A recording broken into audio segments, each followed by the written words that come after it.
Listen to a conversation between a student and a professor. Excuse me, Professor Thompson. I know your office hours are tomorrow, but I was wondering if you had a few minutes free now to discuss something. Sure, John. What did you want to talk about? Well, I have some quick questions about how to write up the research project I did this semester about climate variations. Oh, yes. You were looking at variations in climate in the Grant City area, right? How far along have you gotten? I've got all my data, so I'm starting to summarize it now, preparing graphs and stuff. But I'm looking at it and I'm afraid that it's not enough. But I'm not sure what else to put in the report. I hear the same thing from every student. You know, you have to remember now that you're the expert on what you've done. So think about what you'd need to include if you were going to explain your research project to someone with general or casual knowledge about the subject, like your parents. That's usually my rule of thumb. Would my parents understand this? Okay, I get it. I hope you can recognize by my saying that how much you do know about the subject. Right, I understand. I was wondering if I should also include the notes from the research journal you suggested I keep. Yes, definitely. You should use them to indicate what your evolution and thought was through time.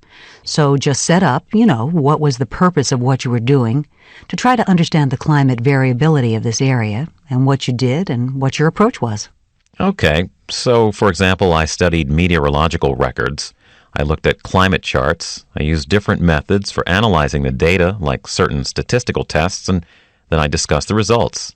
Is that what you mean? Yes, that's right. You should include all of that. The statistical tests are especially important. And also, be sure you include a good reference section where all your published and unpublished data came from, because you have a lot of unpublished climate data.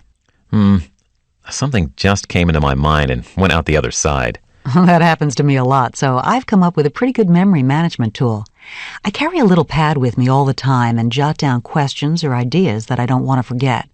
For example, I went to the doctor with my daughter and her baby son last week, and we knew we wouldn't remember everything we wanted to ask the doctor, so we actually made a list of 5 things we wanted answers to. A notepad is a good idea. Since I'm so busy now at the end of the semester, I'm getting pretty forgetful these days. Okay, I just remembered what I was trying to say before. Good. I was hoping you'd come up with it. Yes, it ends up that I have data on more than just the immediate Grant City area, so I also included some regional data in the report. With everything else, it should be a pretty good indicator of the climate in this part of the state. Sounds good. I'd be happy to look over a draft version before you hand in the final copy if you wish. Great. I'll plan to get you a draft of the paper by next Friday. Thanks very much.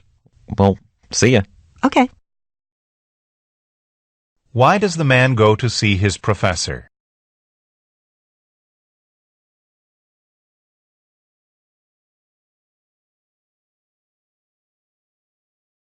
What information will the man include in his report?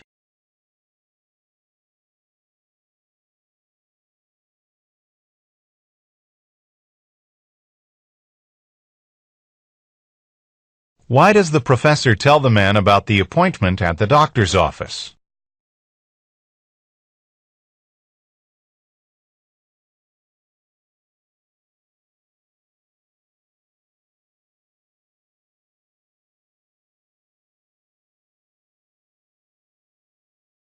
What does the professor offer to do for the man?